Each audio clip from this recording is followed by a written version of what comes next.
কি লোভ লাগছে তো, জানি জানি অনেকের লোভ লাগছে।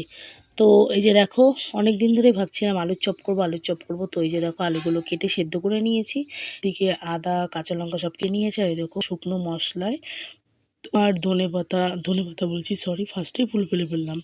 গোটা ধনে, জিরে, তারপরে তোমার শুকনো লঙ্কা একটু ভেজে, আর এই দেখো একটু মিক্সিতে করে নিচ্ছি। তো হয়নি বলে এই দেখো আরেকবার ভালো করে পেস্ট করে নিলাম। আর এই দেখো তোমাদের দাদাভাই চানাচুর নিয়ে এসছে। তো তোমাদের দাদাভাই কিন্তু প্রচণ্ড হেল্প করছে আমাকে। আর এই দেখো ভালো করে আলুর চোকলাগুলো খসিয়ে দিচ্ছিল। তো তারপরে এই দেখো এখানে যেই কাঁচা মশলাগুলো কেটেছিলাম ওগুলো ভেজে ভালো করে আলুটা তরকারি করে এই দেখো এদিকে আবার বেসন মেখে দিচ্ছে।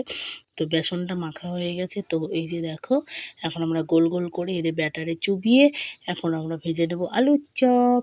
তো সত্যি কথা বলছি, আলুর চপটা জাস্ট মানে কি বলবো, আওয়াজ শুনেই তোমরা বুঝতে পারছো।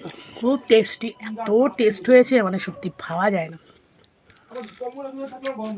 দারুণ দারুণ, অসাধারণ।